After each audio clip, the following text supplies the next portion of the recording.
Welcome everyone to our ilifu online training workshop. Thank you very much for joining us today. Last week we ran the first session where we introduced the ilifu facility and how to access different services through different interfaces, the web browser and terminal.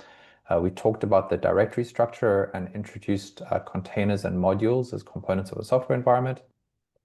We talked about the Jupyter service and basic Slurm usage, submitting batch jobs to the Slurm cluster. Today we'll be presenting the second session, which builds on some of these topics, and then we'll host a third and fourth session on Tuesdays on the 16th and the 23rd of September. I just want to start by introducing the ilifu support team. Walter Salima is our astronomy support specialist. Dane Kennedy is our bioinformatics support specialist, but unfortunately Dane is ill today, so he's not joining us. And Tinus is our systems administrator and also provides a lot of user support. And then myself, I'm Jeremy Smith, the ilifu operations manager. So please note that the training sessions are being recorded. We'll make these recordings along with the presentation slides available from the ilifu website as a resource for everyone to use. And we also go through a few demos during the presentation, which we've created a GitHub repo for, so you can access the demo material as tutorials, and we'll share that link in the GitHub chat. Let me do that now quickly.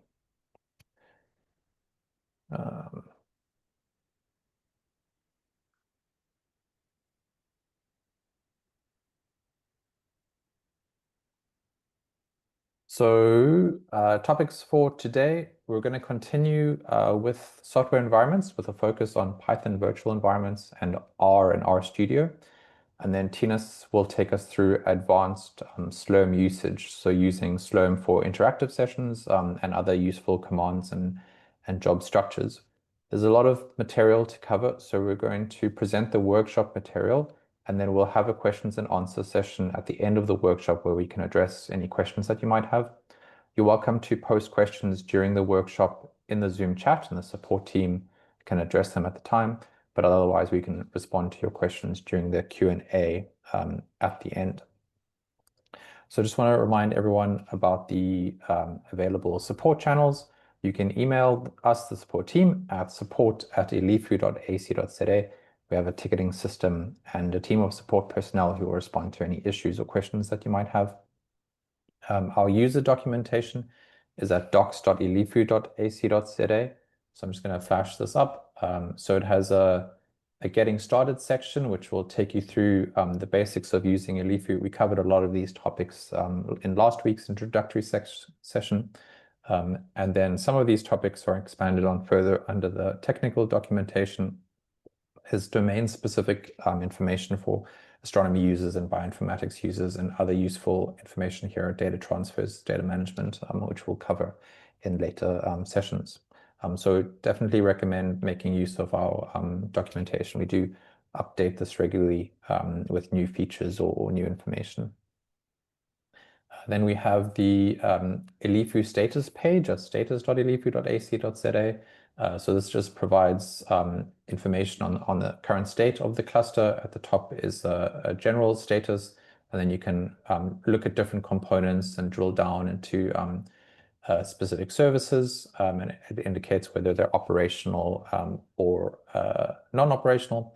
And we'll post, if we're doing maintenance or if there's a current incident, we will post information about that on the status page. So if you are experiencing an issue with the service, please come and check the status page as a kind of a first port of call, see if we've alerted the user community to any issues. And then, as I mentioned, the training videos are on the ilifu website at this link, and we have the training tutorials on GitHub.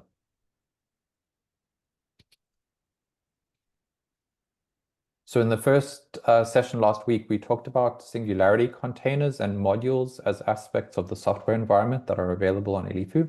And today I'm going to go into more detail about using Python virtual environments. And I'll also talk about R and RStudio, mainly for our bioinformatics users, but there are some astronomy R packages available too. And then I'll end off with a summary of the different use cases for different software environments that are available. So for a Python virtual environment, this is a isolated Python environment where the Python packages and dependencies are installed in a different directory from the a system's default Python path, as well as other virtual environments. So there are a few different virtual environment packages. We have virtual env installed directly on the cluster, and we definitely encourage you to use virtual environments instead of installing custom Python packages in your home directory. And this is usually done by running the command pip install -- user and then the package name. What we've seen is that installing packages in your users space with the -- user flag causes a lot of package conflicts with other Python environments, particularly container environments. And you're not able to opt out of packages installed using the pip install -- user command. So this can cause quite a messy a messy Python environment. So when you're using virtual environments, it keeps the packages that you've installed isolated to the specific virtual environment, and it has an opt-in approach. That is, you have to activate the virtual environment in order to use it. You can also choose which Python to use when creating the virtual environment. So, for example, you can use Python 2.7 if you're using legacy software, or Python 3.6, or all the way up to whatever the latest version is. So creating a virtual environment is very easy. These are some of the basic virtual environment commands. When you do create a virtual environment, you'll want to always start by choosing a Python module that meets your requirements. So that's the first line on the slides here. And then if you create, if you create the virtual environment using the system Python, if we then go and upgrade the operating system on any of our compute nodes, this might break your virtual environment that you created. Well, if you've used a module to create the virtual environment, they are separate from the system Python and will not change when we make any changes to the operating system. So we highly recommend using a Python module to create virtual environments. And this also allows you to specifically select the Python version that you want to use, which might be a requirement for the software you want to install. The help flag will give you more information about the virtual environment command. To create a virtual environment, it's simple as running the virtual env command and specifying a path where you want the virtual environment to exist. And there's a couple of other flags that you can include. The Python flag will let you choose what version of Python you want to use, but this is kind of replaced by the fact that you're loading a specific module to start with. And then the system site package flag will set up the environment so that the system packages outside of the virtual environment are also available inside the virtual environment. And this has some use cases that it allows you to create a virtual environment and not reinstall packages that already exist on the system.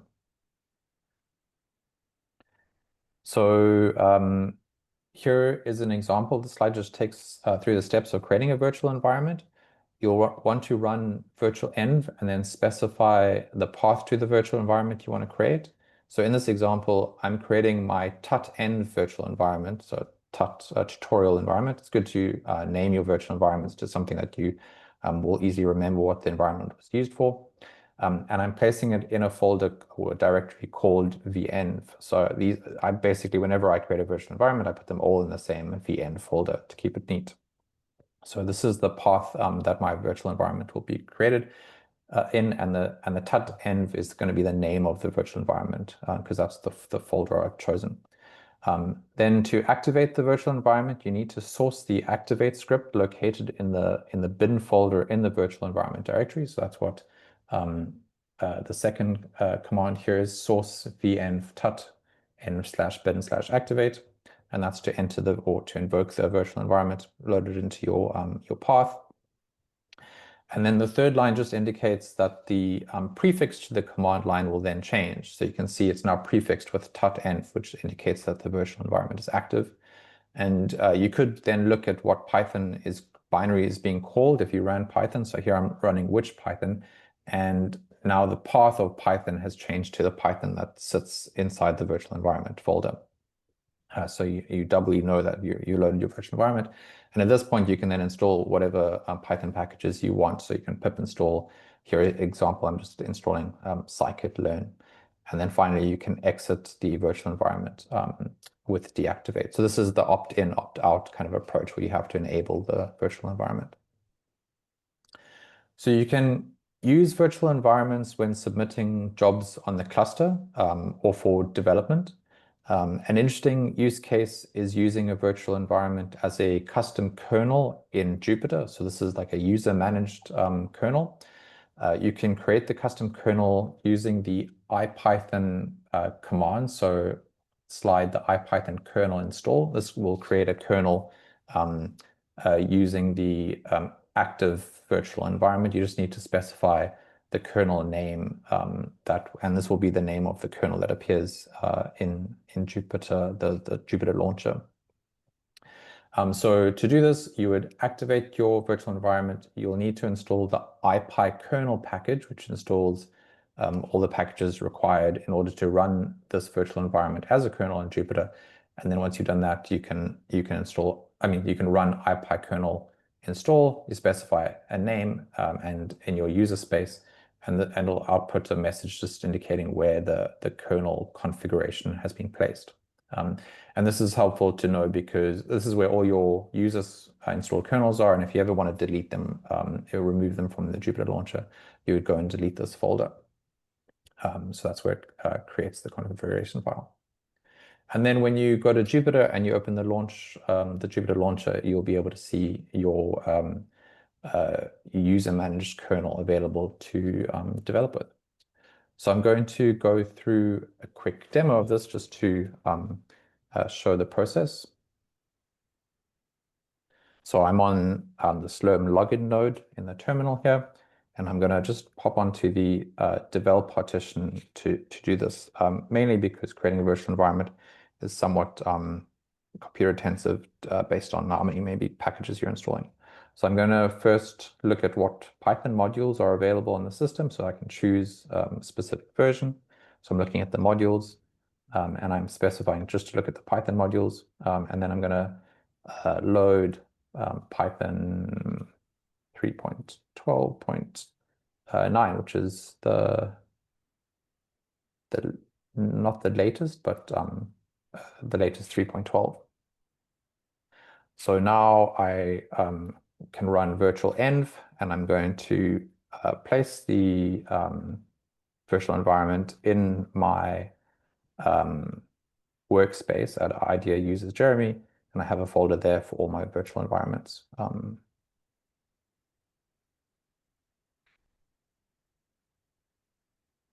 So now I need to source the activate script. So the path where I created the virtual environment in the bin folder. And now you can see the command line is prefixed with tut-end indicating it's active. So I could now go and install SciPy, NumPy, etc., and populate the virtual environment. But what I'm going to do is I'm going to demonstrate installing ipykernel and creating the kernel for Jupyter.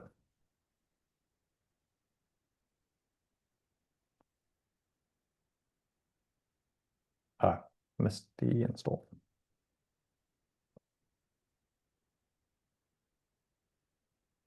So this is just going to install the packages required in the virtual environment. Take just a moment.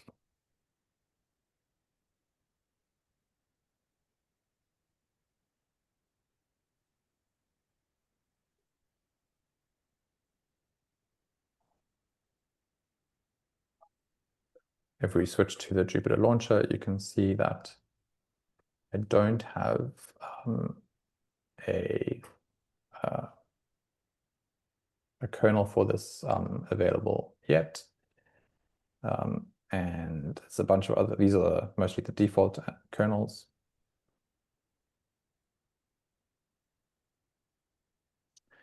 Give it a moment.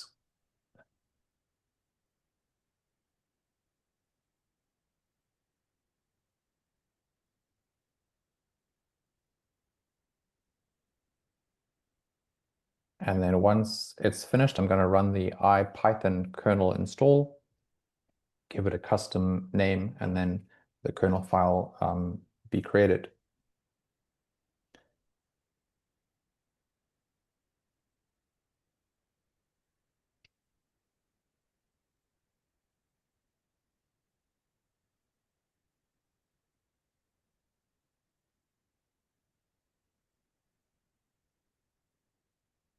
live demos taking their time.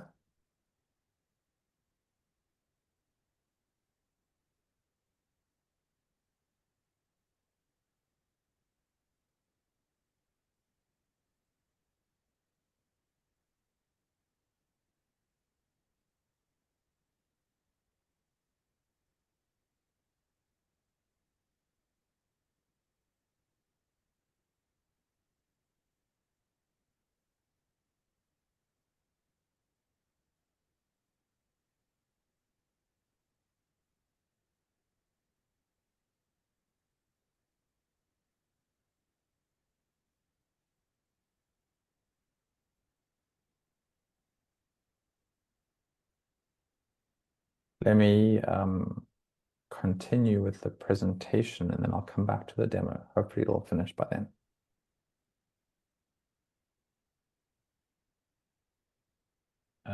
Yeah. Okay.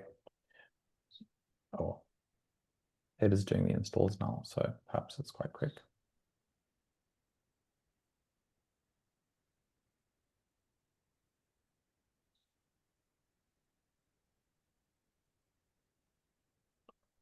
No, let me continue. So I'm just going to demo or talk through using R and RStudio on ilifu. As I mentioned, this is mostly for our bioinformatics users, but there are some R astronomy packages as well. So I'm going to go through the process of launching an RStudio session. And what this does is it launches RStudio server and it uses resources on the cluster. So similar to how you would allocate resources to a job. And then you connect to your RStudio server using your web browser. But this is not the only way to use R on the cluster. You can also use R as a kernel in Jupyter, and you can submit jobs using R code, as a script using modules and through sbatch. Dane actually demonstrated this in last week's session. However, a lot of people who use R often use RStudio for development. So I'll demonstrate how this is done. So once you logged into the Slurm login node, you'll want to allocate some resources to a session for your RStudio server. You can either do this with srun, which will give you dedicated resources in the main partition, for example, or you can use the devel partition using sinteractive. And Tinus will demonstrate this. We'll talk about this more in his section. Once you've allocated yourself resources, you'll want to load the RStudio module. So that's this line on the slides, module add and load do the same thing. And you'll want to load perhaps the latest RStudio module. And then you'll want to run the RStudio binary, which basically is an alias which sets up your RStudio server. So what this does, it'll output a whole bunch of text, which is basically instructions you can follow in order to open the RStudio server in your browser on your local machine. The main important bits is the password that you'll need to use, which is on this slide is just indicated by the series of asterisks. And then the command highlighted in green, that's the other important command from this output. So taking that command that was highlighted in green on the previous slide, in a new terminal, so on your local machine, but without having logged into ilifu or the Slurm environment, you want to paste that command and run it. And what this command does is it basically sets up port forwarding over an SSH connection that forwards the RStudio server port that's running on ilifu, and it forwards it to your local machine on a port, and it'll be port 8081 in this case. And then all you need to do, once that's running, all you need to do is open a browser and go to the local host and that port number, and you'll be able to see a typical RStudio interface in your web browser.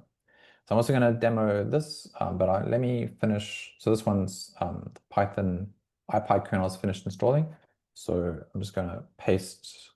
So this is the IPython kernel to install the kernel. I'm just naming it tutenv, and that'll create the config file. Here you can see where it's pasted. And then if I go to Jupyter, And if I just refresh the window, you'll see the new kernel will be available to select, hopefully. Yeah, there it is there. So I can start a new notebook. Here I could say import numpy as np and run that. And it'll tell me, oh, its package is not available.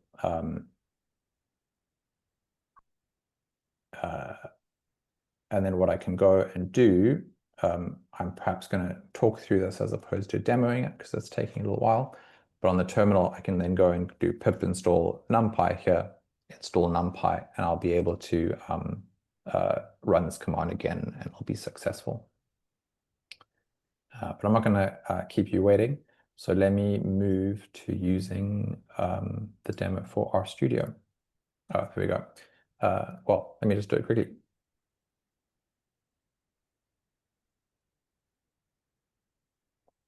Here it indicated that no module was available for NumPy, but now I've installed it. So if I run the same command, it just is a demonstration of a user-managed package or environment. You can install their own packages as you need them.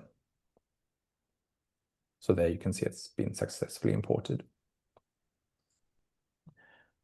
So I'm going to deactivate the virtual environment, just exit and clear. So I'm going to do the demo for RStudio. So again, I'm going to allocate a session on the develop partition on compute 001. And I'm going to do module avail R. Oh, that's probably too much. RStudio.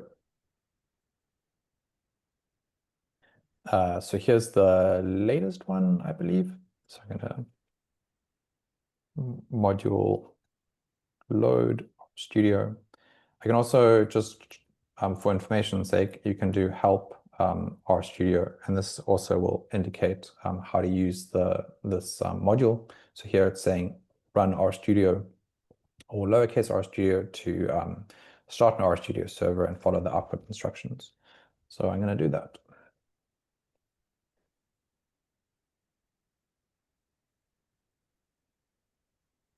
So then this is the password. I hope you don't hack my session while I'm running it.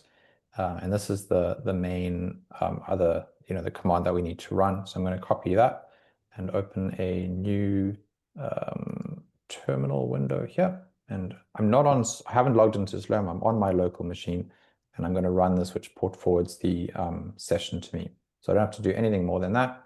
And then I go to a browser and I do localhost will be 8081, and here's the login. So in this case, it's not it'll be your ilifu username, but it's going to be the password that's provided for the RStudio server session. If I sign in, I'll be able to access RStudio, and it has access to all the the directory structure that exists on ilifu. I can now code with R. Okay. And just for security, I'm going to stop that session from running.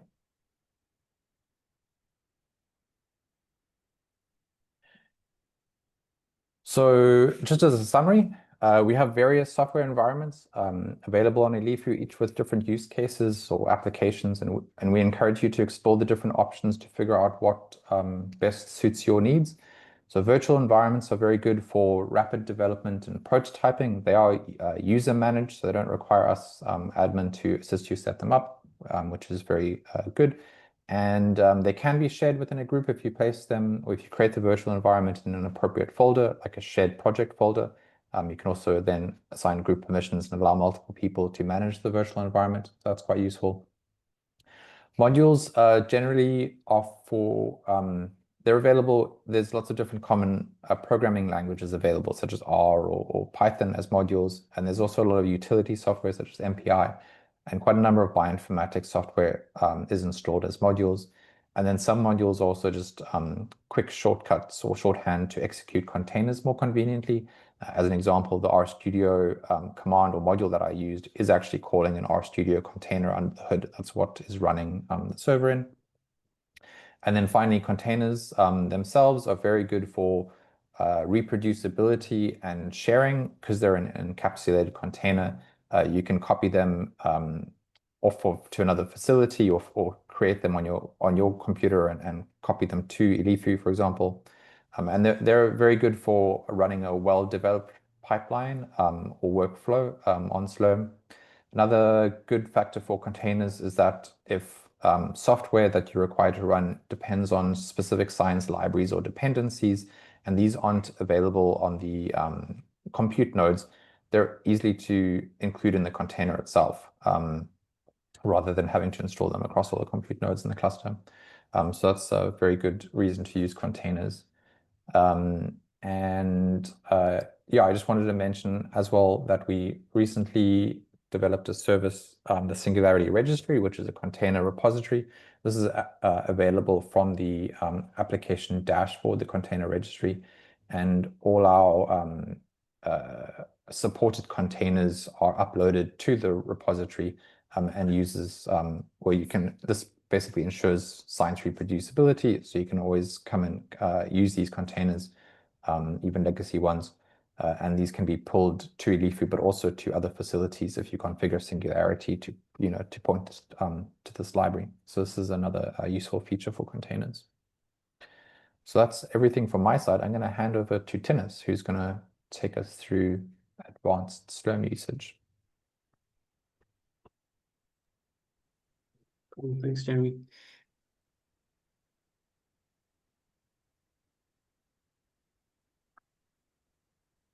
Okay. So my name is Tinus Cloete. I'm employed as a system administrator at ilifu. I also do user support. Currently, I'm working at the UWC office of IDEA. Okay, so today I'm going to be talking about some advanced Slurm usage. Specifically, I'm going to be covering interactive jobs and how to use tmux to prevent those jobs from being interrupted or lost. Then I'll be talking about some advanced Slurm usage, specifically how to use the sinfo command and the squeue command and the sacct or saccount command. And then lastly, I'll be covering some advanced Slurm job submission. So this will include the Slurm arrays and Slurm job dependencies. Now, before I start directly talking about interactive jobs, I just want to zoom out a little bit and just look at an overview of the cluster and the training we've done so far. Now last week we did we focused mainly on sbatch jobs and submitting them. So these jobs will normally be submitted to the main partition, which is highlighted in green here on the slide. And really, in that case, it means you've already defined your workflow and you know what resources to use, and you're submitting this as a package to it. And when the cluster has time to run your job, it is scheduled and run. Interactive jobs, by comparison, is very much like a Linux terminal. So it's real time. You can run commands, you can get feedback, and you can run commands based on that. So it's literally just interacting with a normal Linux terminal session. So it makes it a lot easier to debug workflows and develop new workflows and so on. The disadvantage, of course, is that you're going to require real time resources to run that. So we have a separate partition for this, which is called the development partition, where all interactive jobs are normally run. And you can see it here with a blue dashed line around it. We currently have one node in this partition called compute 001. So how do you start interactive job? Now, the first thing you're going to have to do here is SSH into the cluster. And then you can use the sinteractive script. So you can see it here. I've got a screenshot of me running it. So you literally just run this interactive script, and Slurm is going to put you in a queue for interactive session, and then and allocate that allocate a job allocate it to you, and you'll see here that you land on compute 001, and now you have a terminal, and you can type in commands and you can run them. Note though that this is an interactive script is just a convenient script, a wrapper script that we created. And under the hood, it is actually just calling srun, which is the main Slurm command. So if you wanted to call srun directly, so in case you wanted to customize some of the functionality or exactly what partition it's going to, or so on, you can do this directly through srun by running srun and then --pty, which is short for pseudo terminal. Basically just telling it you're going to need a terminal on the node that you land, and then finally specifying that you want to run bash, which is just your terminal. You can also specify the partition directly by using the -p command. Yeah, so that'll be the way to actually run it. What I also just want to note though is that one difference here is that on the development partition, because it's mainly for development and it's not for running. It's not meant to run huge workflows. All your memory and your CPUs on that node is shared, so you're not getting any dedicated resources there. So this is mainly for development. So by default, the S-interactive session actually only allocates one CPU to you, and only for a time span of 3 hours. So you can customize this by using the -c and the -time parameters. So in this case, for instance, I'm running a job with asking for 5 CPUs and for a maximum 5 for a time allocation of 5 days. So it's 5 dash and then the 00 here. And then after that period of time, the wall time of the job will be reached, and then the job will be ended. I think this is the note that I gave on the previous slide, where I just mentioned that the resources on the partition is shared. So just take note of that. Okay. Now, in some cases, you would like to be allocated run a graphical user interface through the cluster. So, for instance, some of the applications that require a GUI to use. And the easiest way to do this is really to use X11, which is the GUI protocol normally used by Linux. And the way to achieve this would be to run first SSH into the cluster using the -y parameter. This is important because it allows you to set up the X11 forwarding. And then once you're on the Slurm login node, you'll then be able to run a S-interactive job with --x11 to be allocated on a computing node, and then the X11 forwarding continues all the way to your node. So as an example here, I'm running the XEyes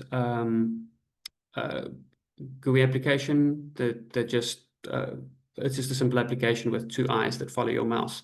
I'm not going to demo it live here, but here you can see an example of it.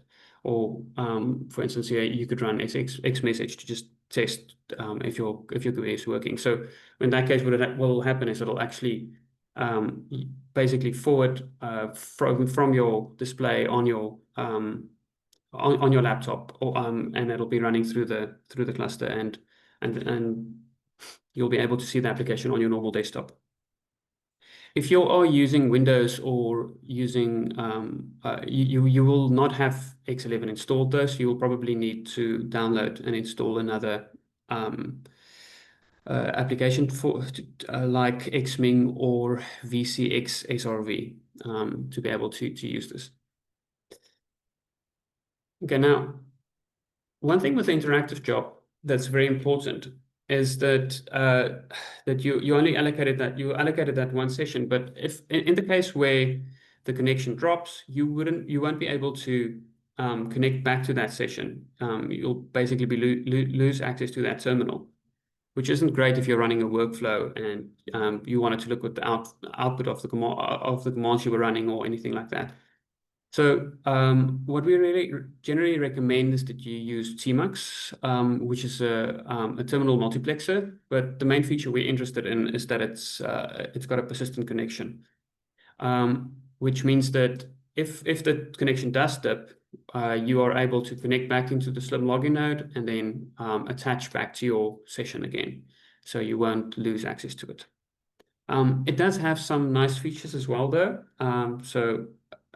It's able to run multiple terminals, as you can see here in the screenshot, and multiple tabs, and there are a few extra features to make it nice to use as well.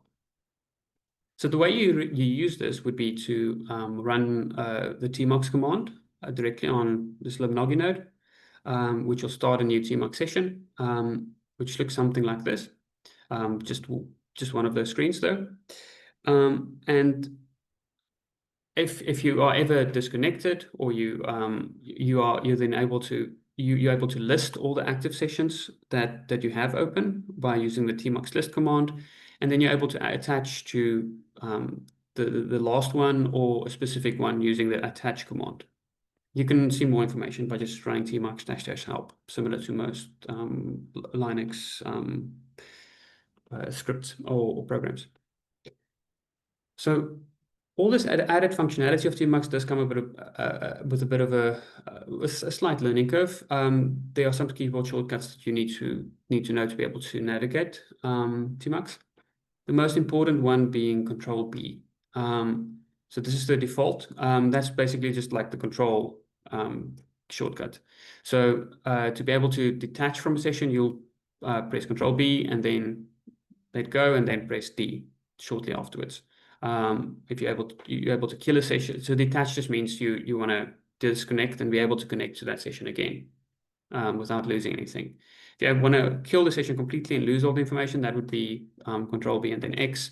And if you want to split the screen like I did in the previous slides, you will use Control B and percentage and quotation. It kind of looks like a screen that's split, at least in the percentage case. You can then navigate between those screens using the arrow keys, Control B and then arrow keys. There's a good tutorial and also some documentation linked here at the bottom of the slide. Okay, let's just do a short demo to give you guys an idea how it actually looks. Okay, can you see my terminal, Jeremy? Okay. Okay, so the first step would be to SSH into the cluster. Okay. Okay. I'm just going to go quickly change to the demo folder. Okay. Okay, so I've got 3 scripts here. This is basically a dummy workflow that I created to illustrate how interactive jobs work. So in this case, these different scripts perform different portions of the workflow.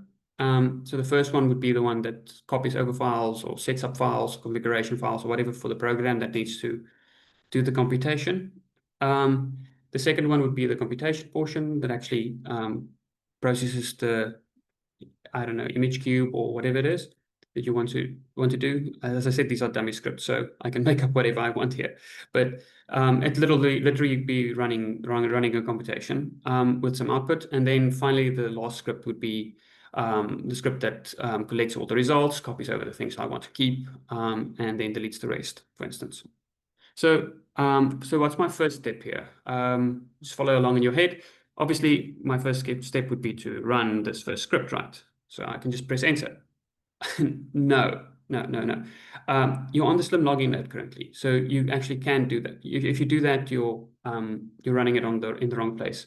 As we've mentioned before, the Slurm login node really is only for submitting jobs to Slurm. Like I can show you, it's really a small node. It's only got 4 CPUs and 30 gigabytes of RAM.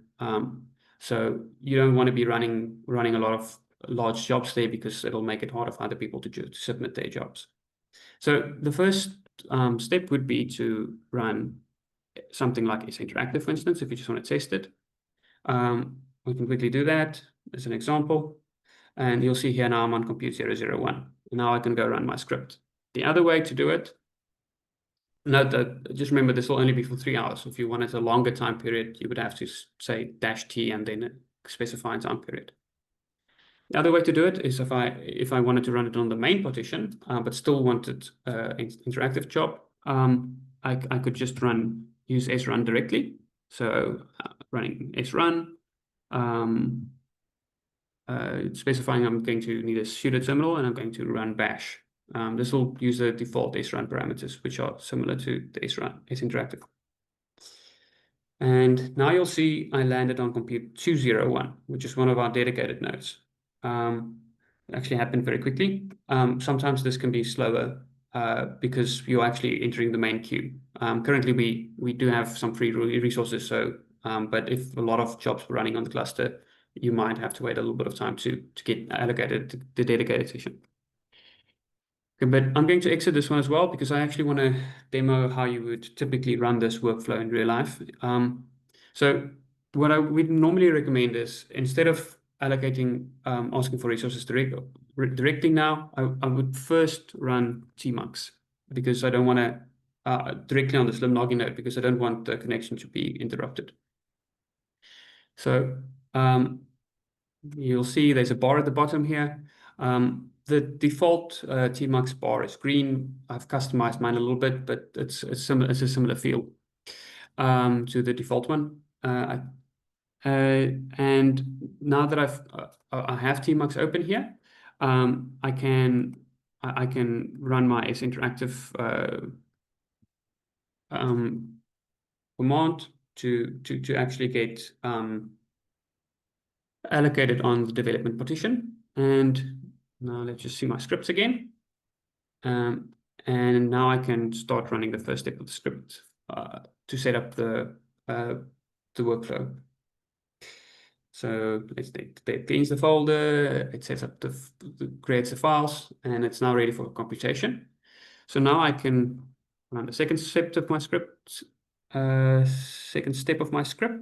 and in this case, it's doing some simulations, for instance. You can specify a number.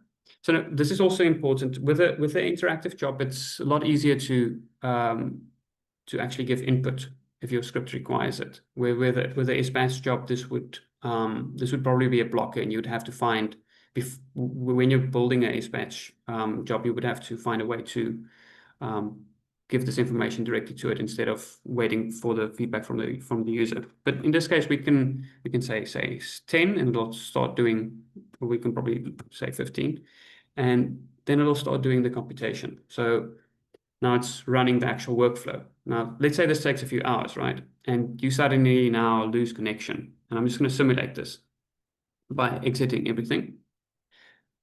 Normally, if there was a second step that I needed to give feedback, if there was another script that I had to run, and I would not have been able to see the output, so I would have lost everything.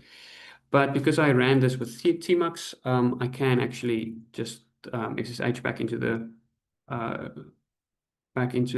node and connect back into it. So let's just see.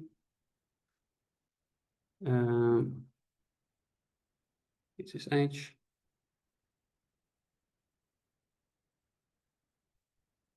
And to get back in, I can just use tmux attach. And you'll see it kept running, and I have all the output is still there, and I can now see what if there was, let's say, one of these steps had a problem, I would be able to see this. And then now finally I can run script3 summarize, and I can conclude my workflow. So yeah, that's an overview of interactive jobs. Maybe I can. It might also be useful to just show you one or two quick features of tmux. So for instance, if I wanted to split the terminal here, I would press Control B and then the percentage sign.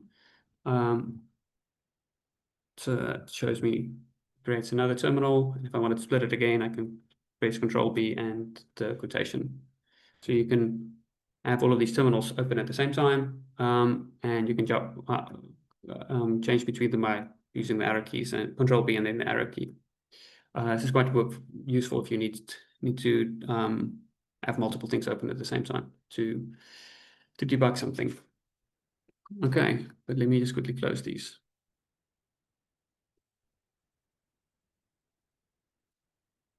Okay.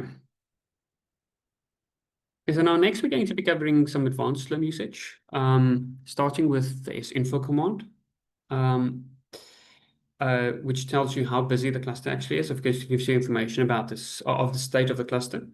Then we'll cover the squeue command, which really tells you where your jobs currently are in the queue and gives you more information about what's actually running. And then we'll be covering sacct, or the saccounting command, which allows you to look back into the past and see which jobs you ran before. So the right time periods to use these commands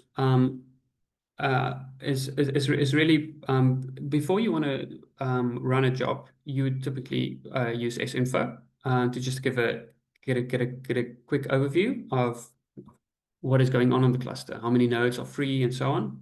Are the resources you require available, for instance, if you needed interactive resources or real-time resources? Then if you already have a job running on the cluster, well, you can also use squeue to see how many things are running on a specific partition, for instance. So if you need something on the high memory partition, you want to see how busy it is currently. If you want to quickly be able to allocate a job, so something like that, you can use squeue for that as well. Then after the job has already started, well, to actually start the job, you would be using sbatch and srun, as we just covered. Sbatch for your batch jobs, and srun for anything more real time. And then you can also then monitor it using squeue and scontrol. So this is actually scontrol is a bit of a more administrative command, but there is one really useful portion of it that I just want to highlight. So that will be scontrol show job and then the job ID, because this gives you all of the information of a currently running job. So sometimes there are some bits that it's good to get an overview of everything that's important, everything that Slurm has about a specific job. Then finally, you can use sacct to get all the information of jobs that you've ran in the past. So this is often useful for resource monitoring. So if you want to see how much resources a specific type of job actually used, and you want to use that to inform your next job submissions. So here's an example of sinfo. It just gives you an overview, and here you can see, for instance, that on the main partition, in the screenshot at least, there were 48 idle nodes. So these are jobs that are unused, that are just waiting for new jobs to be submitted. Allocated means that the node is completely filled up and running. Mixed means it's in a mixed state. So a portion of its resources are being used, and some of it is still free to be allocated. Here I'm just running sinfo with some additional columns to display, to give an overview of all the CPUs and a number of nodes and the memory available. So you can see, for instance, that your main partition normally has like 237,000 megabytes, or about 232 gigabytes of memory. You can see your high memory partition has got a lot more memory and CPUs, so 96 CPUs and 1.5 terabytes, I think. And you can see your GPU and your development partitions and so on. for those that haven't used Linux a lot, man is quite a useful command to get an overview of all of these parameters and how to use them. So man is just short for manual. You can do this for any of the Linux commands, and specifically for the Slurm commands in this case, to get information about how to use them. So yeah, I'm just giving a quick example of squeue. So this really tells you where's your job in the queue currently, and what state is it in, how long has it been running, is it still queuing, if it's queuing, why is it queuing. It's a good job to give a good overview of what's going on. So if you want to run squeue to get an overview of your own jobs, you'll just have to specify -u and then your username, or you can also use the environmental variable user, which will just fill with your actual username. And here you can see I'm running one job on the development partition. That's probably just a normal interactive job. And then I've got two bash jobs here. Two bash jobs here on the main partition. So in terms of state here, R means it's running, PD means it's pending. So I've got one job running for 7 minutes, and the other one is still pending.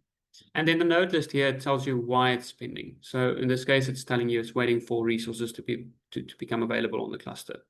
The other possible reasons would be priority, if it's just waiting for some other high priority jobs to finish first before yours can start, and so on. You can also get more information. You can also specify different columns using the -o argument. And yeah, I'm just specifying the number of CPUs for my different jobs, the number of the partition that they're running on as well, and expanded state, and which nodes they actually and the memory requirements. What can be useful if you want to get some information about how long your jobs are going to take to start. So for instance, if the cluster is busy and the queue becomes quite long, would be to use the --start flag here. That this just gives you a very, very rough approximation of when Slurm expects the job will be able to start. So at the time of running the screenshot, this time would have been in the future, but it'll give you an idea, is my job going to start today or tomorrow or the next day? Do note that this is a bit of a conservative estimate, because it's basing that estimate on the wall times that people used when submitting their jobs, which normally is a bit longer than the actual run times. So in reality, often, in most cases, that your job will start before the time indicated here, using this. But it's still good to get some information. So now, after you've already finished jobs, running some jobs on the cluster, and you want to look at how it went and how many resources they used, or what happened to them, you can use the sacct or saccounting command. Similar to squeue, you can use -u to get information about your specific jobs. One thing I just want to note that might be confusing initially is that saccount doesn't show one line per job. It actually shows multiple lines. Each job step that was completed for a job. So in this case here, if you look at the job ID ending with 739, you'll see there are 3 lines for that one job, and then 369, there are 3 lines for this job as well. So you can simplify this so it combines it into one by using -x. In most cases, people won't need that level of detail, so -x is actually quite a good one to know. If you want to be able to specify which columns to see of information to see about the jobs, you can get that information by using --help format. It'll just tell you the names of the columns, and you can then specify those column names by that using -o. So yeah, at the bottom, I'm showing the start time, the end time, and the time limit at running times. It elapses the running time basically. And you can specify, and by default, saccount will actually show you information for the last day.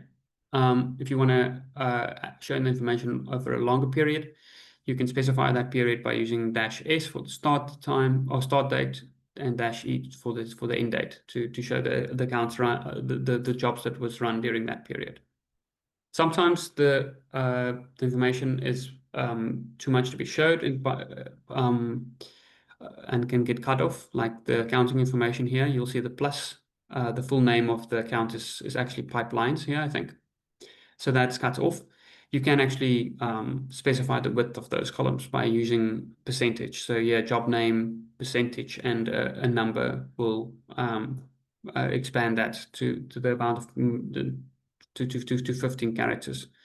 The minus just tells it on how to justify the information. So it would be on the left hand or right hand if it's shorter than the number of characters you're specifying. So it just basically makes it look more pretty. Okay, so the final section is speaking. I'm going to speak about some more advanced job submission techniques, starting with Slurm arrays and job dependencies. Okay, so now array jobs are very useful for people that want to run the same code multiple times using different parameters. So let me just see if I can. Okay, yeah, it is actually on this slide. Okay, so so for instance, let's say you want to simulate particles bouncing in a cube or something like that, and initially you want to run the simulation with 10 particles. And then later you want to increase the simulation to like 100 particles and then increase it to 1,000 particles. And you want to keep all the intermediate steps here. You could run these different simulations as separate Slurm jobs and just get the output, but that would be quite tedious because you're running exactly the same code. So what Slurm Job Arrays really allow you to do is it allows you to create one Slurm job and script, and then pass a parameter to with multiple values to each of to that same script and keep all of the output. So it really makes it possible to run large things on the cluster more efficiently. So you can also use this to serialize a long process as well, by instead of passing a normal parameter, by passing a type of ID to each of these, and then your script can just look at that ID to know what is the next step to process or something like that.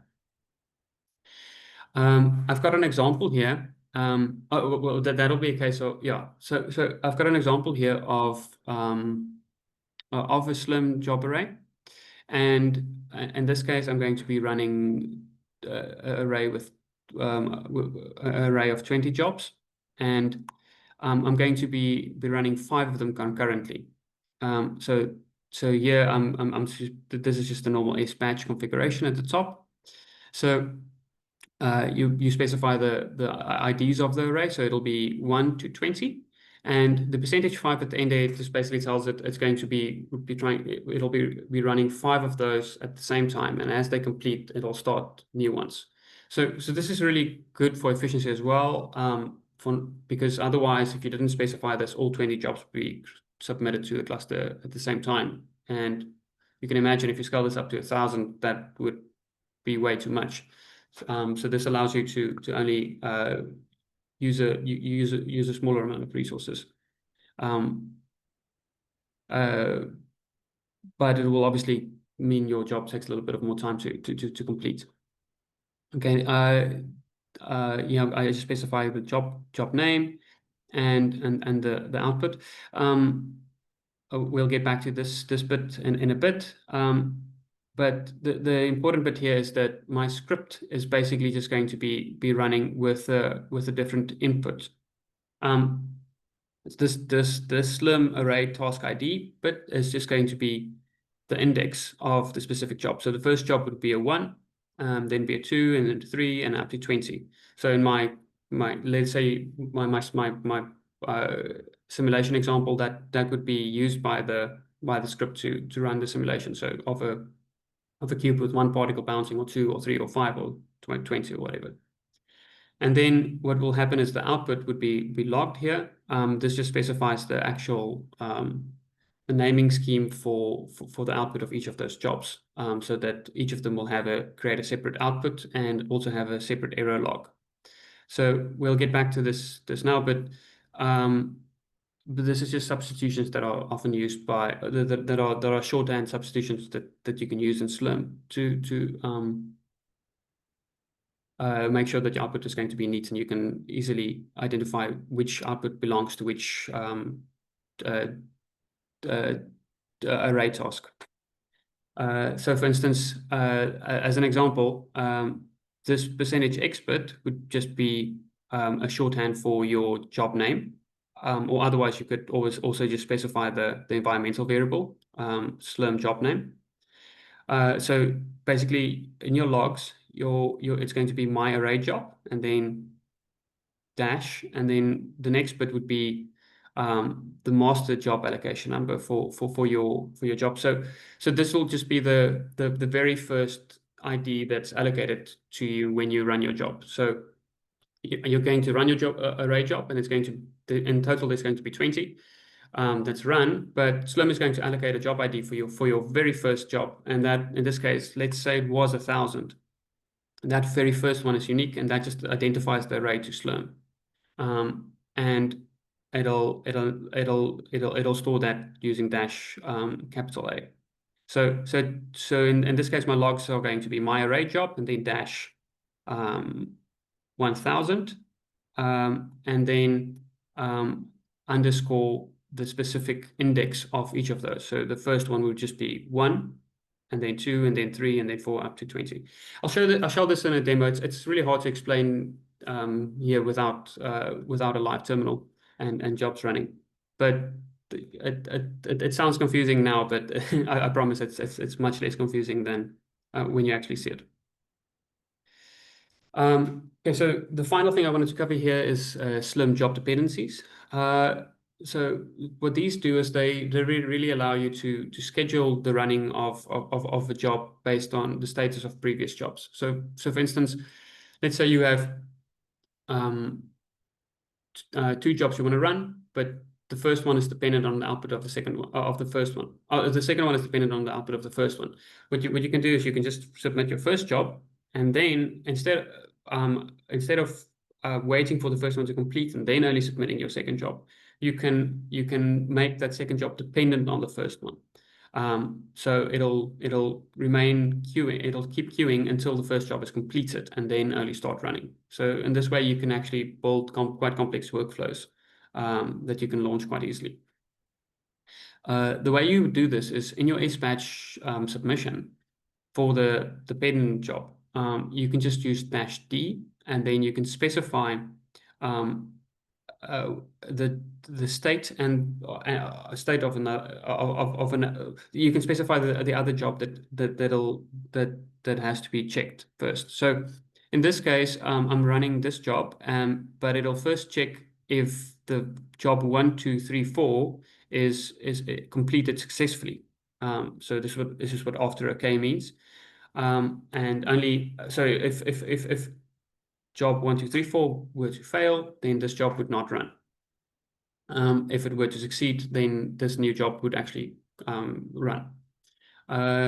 You can the one thing to keep in mind here is if it fails, it means that this job is kind of orphaned because it'll never be able to start. So a useful parameter to remember here is actually --kill on invalid dependencies equals yes, which just means if the job becomes orphaned, that a job will just terminate by itself. Otherwise, what happens is it just remains on the cluster under your name and basically just says it's orphaned, and that means you have to clean it up manually. You can also specify the state of the job to just be completed instead of successfully completed. So in this case, let's say you have a job that you want to run. That's the third step in a step of series of jobs, but you don't need the previous 2 to be completed. You just need them to be successfully completed. You just need them to have at least run. So either fail or succeeded. In this case, you can use after any, which just means any state of the job, but as long as it either failed or completed. So, and you can specify multiple ones. So this will wait for those two jobs to actually get a status, like completed or run, or failed, and then it'll start this last job. Okay. Let's see if we can clarify some of this using a demo. Okay. Okay. So I'm just going to quickly change to the right folder. Okay. So I've got a array job here, which is very similar to the example I just gave. Let's see if I can show you what I mean. Okay. So similar to the example, I'm going to be running 20 jobs in this array, and I'm going to be running 5 of them at the same time. I've got a 5-minute timeout here, but it can obviously be less. It's just the maximum of the wall time. I'm going to be, you don't have to worry about this reservation line. This is just to make sure we can run it smoothly here in the demo. But the actual script I'm going to be running is this Python my script. You can also ignore the Singularity, but if you don't, I'm just using some of the Python packages that are in there. But you can obviously use your own virtual environment, or if you don't need it, you can just use the default Python packages directly. But I'm basically running Python in my script, and the important bit here is the -- input, which is just the argument that I set up my script to take, and I'm passing the Slurm array task ID, which is this number at the top. So it's going to be 1 to up to 20 to my script, and then it'll take that as an input. So it means each of the array jobs is going to be different based on that parameter, or going to be fed that parameter. Okay, so let me just quickly split my screen here so I can show you what it looks like. Okay.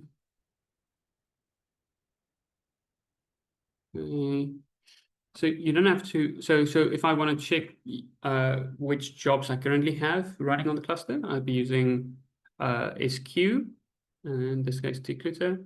So you can see I currently have one development partition, one job on the development partition. So we can cancel that.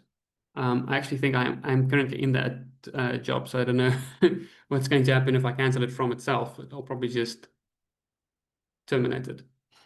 I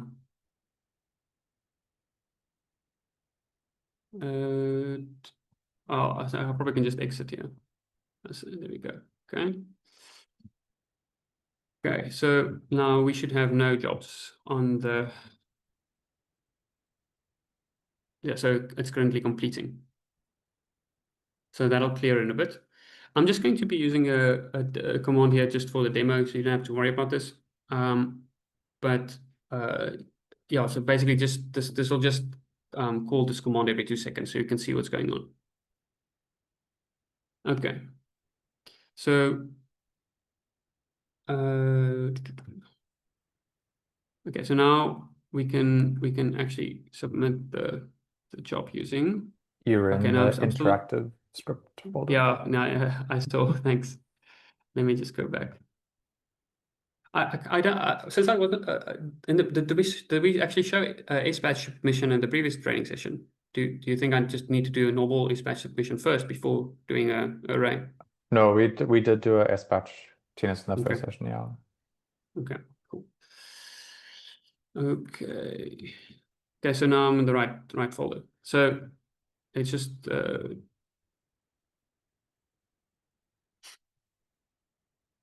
okay, so they're submitting. So you'll see initially it was pending, and then it very quickly allocated five separate jobs to that, and then they're running concurrently. And as soon as they complete, my session is a bit. So you'll see 5 of them are running concurrently, and then the other ones are still are pending and waiting for them to complete. And as soon as those jobs complete, the next 5 get launched or get started. I think they run about 10 seconds. So, yeah, all 20 of them should be complete now. And in the logs, you can see there's my array job, which is the X, the normal name, and then the capital A was the actual ID of the job, the first job ID of the 20. And then after that, it's just 1 for the first one, 2 for the second one, 3 for the third one, etc., up to 20. So we can now look at, sorry, let me just swap my Zoom so I can see what's going on. Okay, so then I can view the output here that was generated. So there's the normal output, and then there's the error output. So my array job, let's look at the first one as an example, the normal output.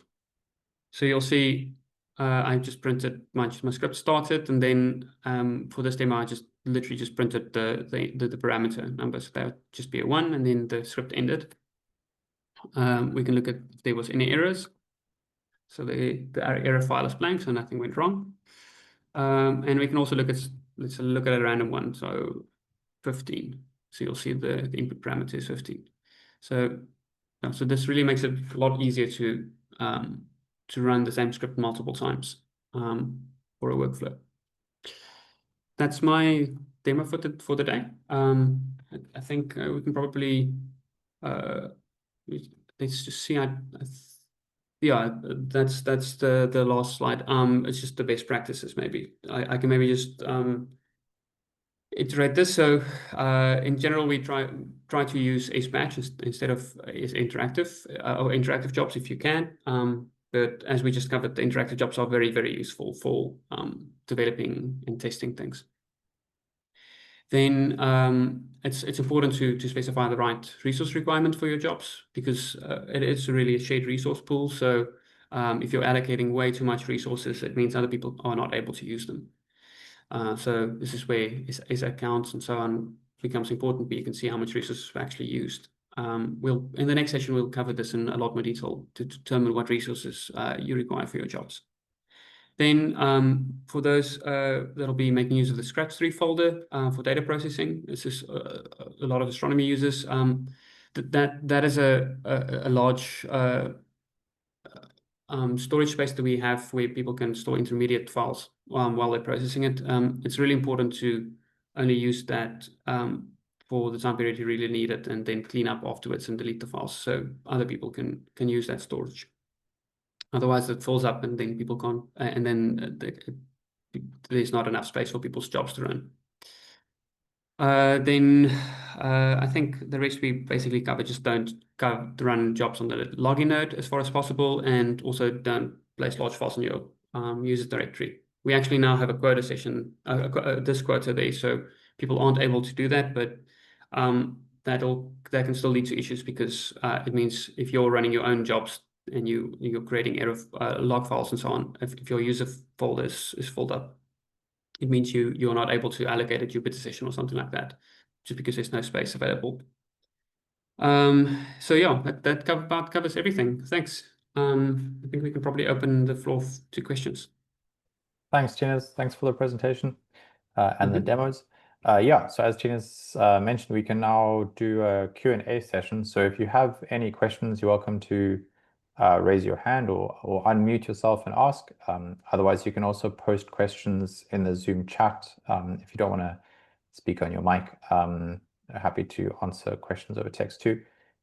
So we have had one question during the presentations. So Benson has asked, what is the difference between sinteractive and srun? So sinteractive is a script that we as admin staff, we created as a wrapper for srun. So what sinteractive does, it runs srun, but it starts the job specifically on the devel partition. And so it's kind of a shorthand. If you want to do development, you can quickly run this interactive, and you can run whatever kind of scripts or yeah, processes that you want to do. So srun can also create an interactive session if you use the -- pty parameter that Tinus mentioned. That's the pseudo terminal parameter. And you can also use srun to specify resources or an interactive session on the develop partition, but you can use srun to specify an interactive session on any of the partitions, so on high mem, GPU, and default is main. Obviously, when Tina says we prefer using sbatch over an interactive session, the reason for that is because if you're allocating yourself an interactive session, it's you're not constantly using the terminal, and it's sitting, basically most of the time it's going to be sitting waiting for a response from you, and so you're really wasting resources by using interactive sessions. So that's why we have a separate devel partition for interactive sessions for development and debugging and that kind of thing. I Yeah, think my so screen is still shared. I can quickly show. So if you wanted to run srun to get a session on the development partition, you can just use it by specifying the partition. So srun yeah, -p and then vtty.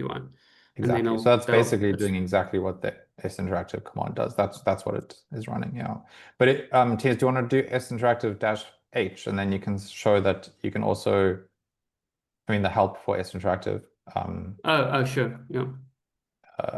And it just details that you can specify C, so you can increase the number of the CPUs allocated, but you can't specify memory because all memory is shared on the develop partition.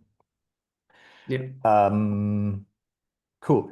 And then I also was just mentioning that srun doesn't have to be used for an interactive job either. You can run srun without the pty parameter and just submit a job to the queue. But the issue is that it then doesn't allow you, it takes your terminal. You'll get output from the job, but if your session gets disconnected, if your SSH session to ilifu gets disconnected, that job will cancel. So that's the caveat for srun and interactive jobs. So we always recommend using sbatch where possible. And then Benson, you had a follow-up question about can we use srun in sbatch? And yes, you can. And there are instances where I think you maybe need to, like srun, I think can be a replacement for MPI run for MPI jobs. So when you're running or when you're creating an sbatch script, you might wrap a software call with MPI run or srun to use MPI features. And we actually we're going to cover parallelism on the cluster at the next session, next Tuesday. Cool. And then Seba has asked, can you remind us again, what should one use to transfer data? Because your last slide said don't rsync and RCP. So Seba, you can rsync and SCP for transferring data, but we just don't want people to transfer data on the login node, the Slurm login node, because transfer processes use quite a lot of CPU, and if people are running them on the login node, then it really ruins the performance for other users who are currently using the login node. So we have a dedicated transfer node, which everyone has access to, just like the Slurm login node. You can SSH to transfer.ilifu.ac.za, and you can also use that DNS or a naming convention if you're doing SCP. So you can specify the source as your name at transfer.ilifu.ac.za and then the path, and then copy to your local computer. And other transfer tools you can, so SCP and rsync are the standard, but there's also a Globus transfer service which makes use of gridftp. It's like a parallel transfer service, so it's super quick and does file verification and stuff. And also you run the Globus transfer and it happens behind the scenes. You don't have to sit watching it transfer, and that's available from the application dashboard. It's a Globus personal Connect app that you can use. So ilifu has a Globus endpoint, and then you can create an endpoint on another facility or on your local computer for transferring using Globus. And Walter will cover data transfers in the 4th session. I think we have a whole session kind of dedicated to that. Cool. Sean, you also asked how to transfer data efficiently. Yeah, if you're doing especially international transfers, I would recommend Globus. It's very stable. If it fails, it can reconnect. So definitely have a look at Globus. We do have documentation on how to use Globus under data transfers in our user documentation. It's got an interface in web browser, and you can just basically transfer between one from a source to a destination, etc. So yeah, I'd highly recommend that. The other for other transfer, if you're transferring Meerkat data from the Soraya archive to ilifu, there is a dedicated like push feature in the web archive. I'm giving too much away from Walter's presentation in the 4th session, but yeah, you can easily transfer data from the web archive to ilifu storage. There's a dedicated kind of link for that. But if you're transferring from ilifu to another facility, you would need to use something like Globus. Cool. And then Benson has asked, we have to use Singularity as we can install software on nodes, but I think we can install software in virtual environments. Yes. So that's correct. So in a high performance computing environment, because it's a shared space, users don't have root or sudo access, so you can't install software yourself as a user. And so we don't want to bloat the compute node environments. So what we do is we make software available as modules or in Singularity containers. And Singularity containers, yeah, there's good reasons to use those, but modules are also very effective. So as a user, you can request us to add a module, or you can request that we build a Singularity container for you. And those are very good for like a well-developed workflow. But if you want to manage your own virtual environments, sorry, if you want to manage your own software environments, you can build your own Singularity containers, and there's pretty good information online how to build a container, or you can create virtual environments. And I demonstrated Python virtual environments, but you can also create Conda virtual environments. I think we have Anaconda or Miniconda as a module on ilifu. So that's possible. And I think R has a yeah. virtual environment. Yeah, we have Anaconda. Do we have Miniconda, Tinus? I thought Dane might have. Well, I guess you did. No. No, we don't have Miniconda. Okay, cool. But yeah, those are ways that you can manage your own virtual environments, and then those are user managed, so you can create them yourself, manage the software that's installed in them. Yeah. The other option is obviously compiling your own software, but that's usually quite difficult and often depends on other dependencies in the system packages. So I think the easiest route forward, if not virtual environments, then I'd recommend Singularity containers.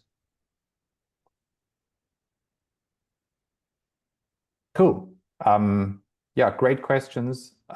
Thank you very much for the interaction and the questions and picking our brains. Yeah, we'll stay online for a couple of minutes if anybody has any follow-up questions or wants any clarification on anything. We are going to run the next session on Tuesday next week. Okay, cool. Benson, how do we remove virtual environments once you do not need it? So virtual environments, both Conda and Python virtual environments, when you're creating them, you'll specify a directory where to create the virtual environments. So in order to remove them, you would just delete the directory, and that's good to always clean up if you're not going to need it anymore, or yeah, if you've moved on to using a later or newer virtual environment, and go and clean up your old virtual environments, you just delete the directory where you've created them. So as I mean, Tinus, can I share my screen? Yeah. I've stopped. Yeah. So just an example. So I created my virtual environment in the demo at idea users, Jeremy VN. So if I look here, these are kind of where I build all my virtual environments.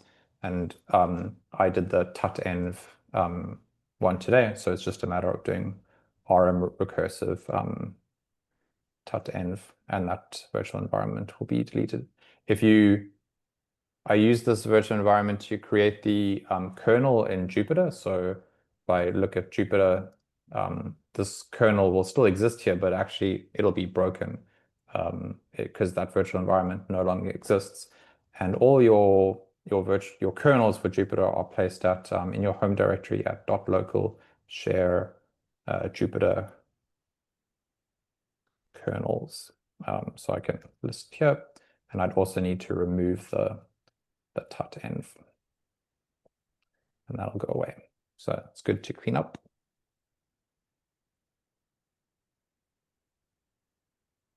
Yeah, so it's just a matter of removing the folder where the virtual environment exists.